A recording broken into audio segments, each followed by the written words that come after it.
Well, I think we all want to live life as healthily as we possibly can, and increasingly people seem to be looking to natural health solutions. So today's guest has some different approaches to achieving health. Joining me today is Dr. Krista Coombs. She is a licensed doctor of acupuncture with education as a doctor of traditional Chinese medicine and a certified functional medicine practitioner and owner of AcuPlus Wellness Clinic here in Lethbridge. Here she is. Good to have you with us, Dr. Coombs. Wow, I'm excited. That's quite a bit of education and background that you have there. Yes, it took a while, and I've been in practice for 24 years so far and counting. Yeah. So I've been in the business for a long, long time. Amazing. Okay, so first off, maybe can you tell us a bit about your clinic? What kinds of services do you offer, and what kinds of health issues do you typically help with? Yeah, so it's morphed over time as my own health has morphed, and I have I still do an active amount of acupuncture therapy for patients. But I have integrated for the last 11 years functional medicine with the Chinese medicine, which is just phenomenal. And that was sparked by going through my own autoimmune illness catastrophe in perimenopause. So now I've become, I would say, an expert in helping women in particular learn to manage autoimmune diseases in peri and postmenopause. Wow, no, incredible. So functional medicine is maybe a term that some viewers may be unfamiliar with. Can you maybe explain what functional medicine is? It was coined by Dr. Jeffrey Bland back in the late 80s, so it's fairly young.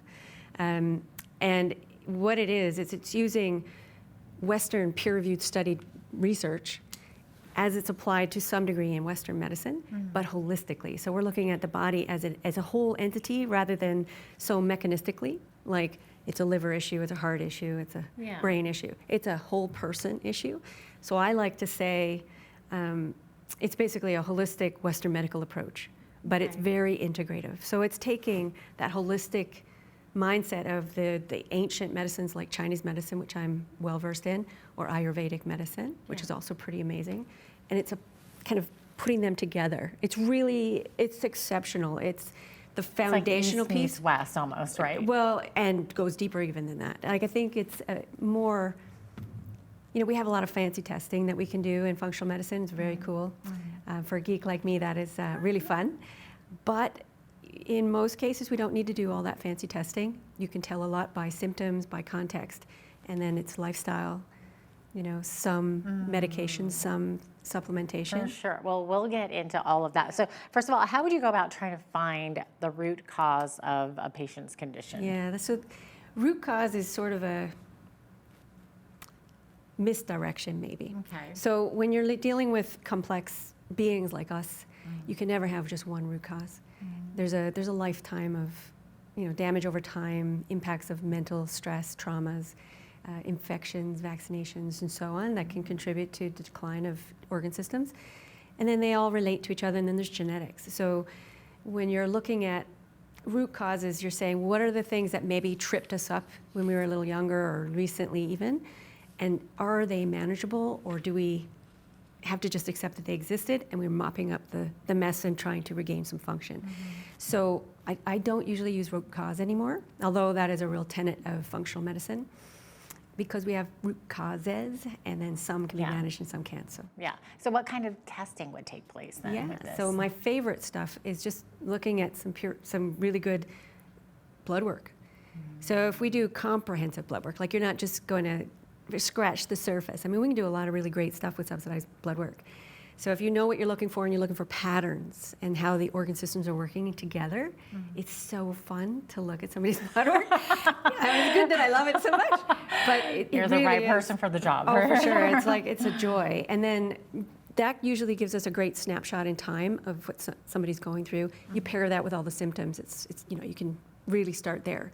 If you don't get enough momentum though with that level of complexity, then you can look at hormones in urine, in saliva. You can do blood testing for immune markers that are exceptional, that go way beyond what we see in regular blood work. We can do comprehensive stool tests and look for microbes and viruses and fungi and different enzymes. And it's truly amazing. But you don't always have to spend money and go that deep. So maybe, Krista, can you share some of the treatments that might be involved with this? Like, are we talking supplements, or is it more like diet, exercise, holistic Yeah, so stuff? lifestyle is definitely the number one. Like if you are what you eat, absorb, and then eliminate. So if that's not functioning very efficiently, and it gets worse as we age, so it's not as efficient, we try to really nail that down. If you can do that work and you're willing to do that work, I call it healing by design. So we set up a strategy to do that. You can't out-supplement a shitty lifestyle, so you want to make sure that you're not just relying on a pill for every ill, even in green medicine like this, right?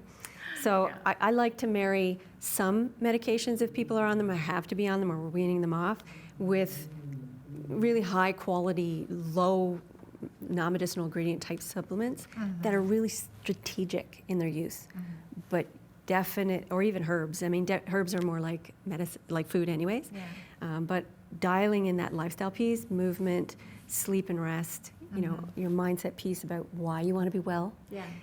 and eating is really, hydration is really important. Yeah. I understand you do a fair bit of work with women going through menopause. So what are some of the best treatments for that? I know it's very conventional to do the hormone therapy.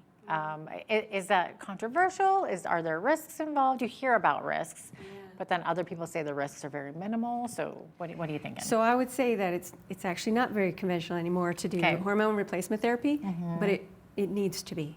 It needs to be. Because of a big study that was done in 2002, well, it was actually done for 4 years, it just got blown out of proportion. It wasn't interpreted correctly. It was, you know, the hormones that we can use today are more like ours. Well, they are like ours. They're bioidentical. Okay. So you don't necessarily have to use the artificially made ones, although they are still in practice, like birth control and progestins. But I think that is a really solid use of medicine. And it'd be like saying a woman has lost her thyroid function and we're giving her thyroid medications. It's not a problem. It's not really, a big issue. It's the same thing. We're supplementing some low dose hormones for women in perimenopause, kind of especially near the tail end, especially if they're having a lot of issues. Yeah. Can really soften the experience because those hormones, testosterone, progesterone, estrogens, there's different forms of those. They are on nearly every cell. You have receptors for them on nearly every cell in the body, including the immune system, not just reproduction. The brain gets involved, the liver gets involved, the gallbladder gets involved, the gut gets involved. I mean, it's everywhere, kidneys, everything. Yeah. So if we can supplement some, I'm a big proponent of that. However, you can use less, or they are metabolized more efficiently and effectively with less side effects if you dial in the lifestyle piece. Okay. So Interesting. that's where I think we're missing out in Western medical circles. Yeah. If they're not getting enough education in this. Yeah. And a lot of them aren't because they're not reading the new research and the really digging into it because it's not required training. So, people come to people like me who I read all the papers. I have a biology degree too, so science was my thing. Right. And I'm trying to dig into that. And I'm a big fan, but you got to do the lifestyle piece. Yeah. No, that's Again, it's not a interesting. pill for every ill. You're the second person that I've interviewed that has talked about that study, and how was it blown out of proportion? There was a cancer risk back is what they were looking at, and I think that study was done even in the 90s. Right. Well, the Women's Health Initiative that's the study. It was a random, an RCT, random controlled study, trial, and they had thousands and thousands and thousands of women, but they had a huge age difference in these women. So you're comparing women who are early into postmenopause, so early 50s, to people in their 60s and 70s. Okay. If they hadn't been on hormone replacement for decades, they're already having a huge decline because of the loss of those hormones. So comparing, there's not apples to oranges, it's basically apples to oranges, right? We're not the same. So what they were doing is they were particularly looking at hormone replacement, and again, not using a bioidentical progesterone, they were using a progestin with some mare's urine, which is a combination of estrogens. It's like 10 forms of estrogen, some of which we don't even make. And so but it still was very effective. And they were looking at the effects of that on heart disease in particular, and I think there was a few things, but they noticed across the board, breast cancer, and they noticed across the board that the older people who hadn't been on any HRT tended to have a not even a statistically significant increase in breast cancer risk and heart disease. Heart disease is the #1 killer of women in postmenopause. Okay. #1, not breast cancer, it's heart That's disease. incredible. Then it's like lung cancer. Wow. And then it's breast cancer. And then you've got all kinds of osteoporotic Right. changes to the bone Yeah. and hip fractures. And, I think it's like Yeah. 50% of them die within the first year from complications. HRT can help prevent a lot of that if you start it earlier, That's if you're right. a good candidate That's for what it. I've heard. You know? So you're basically saying that you were taking women who had been in post-menopause for stages. decades, Correct. suddenly giving it to them, and Correct. then it's how their body reacted to it. You So betcha. that makes sense. That's very Yeah, and so interesting. when it was really dug into, and even some people who had done were part of that study, some of the researchers, have since, in the decades since, have talked openly about, we didn't really think that through, and we should have maybe analyzed the data differently because it sent shockwaves of fear It across the sure planet. did. And I don't think Yeah. people have recovered from that because I have patients who are, older than me in their 60s and 70s who are terrified to even consider it. Right. I have people in their 50s who are terrified to consider it because of this outdated knowledge, but they're not doing the homework. When you take that study and you start looking at it in terms of age groups, like the first 10 years versus after when you start this HRT, and whether you start estrogen alone or estrogen with a progesterone, it's a totally different outcome for risk. In fact, most things you get a statistically significant benefit for bone health, brain health, heart health, Right. mood, Yes. kidneys, everything, right? So across the board. So if you're a good candidate, it's actually a really smart move. Yeah. And Lots of menopause positives is there. totally menopause is genius. It allows women to. I think it is. I think that very few animals go through menopause in nature. There's only a handful. I didn't know that. Yeah, and there's some like whales and elephants and us Okay, and a lot of primates. Uh-huh. But I think it's smart because if you think about what women are doing for most of their lives, whether they have children or not, they are definitely caregivers. Yeah. We are always out serving oriented, and the opposite gender generally isn't quite so much like that. Oh, we're going to get And hate mail now for sure. I know that they can be, but historically, it's sort of our roles haven't been like that worldwide, and we tend to over-deliver, over-serve, give. If we didn't stop some point, we'd die young anyways. So I think turning that off allows for a different sense of self and exploration. But I just think that low-dose hormone replacement therapy in early 50s or even late 40s, Yeah. or if you had a hysterectomy even earlier, Yeah. can give you that opportunity to really delve deep into who you really want to be now. And you get, I like it's just so that. powerful. So I think that's love the it. genius of menopause. That's like the most menopause. positive explanation of menopause I think I've ever heard. Yeah, I love can go it. deeper, but I love that's it. kind of something I'm exploring, and Yeah. I love that mindset piece. Yeah. So you were saying, HRT, as long as there's a lifestyle component there. So we're talking exercise, foods, right? Diet. Definitely. And that's a personalized medicine. That's what functional medicine ultimately is Yeah. personalized medicine. What types of foods should be avoided? Yeah. Like the typical.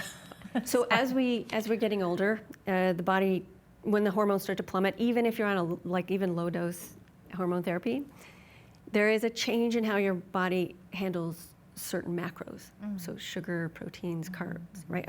Other carbs and fats. Yeah. So because our cells are no longer getting that same kind of impact from those sex hormones, there's changes.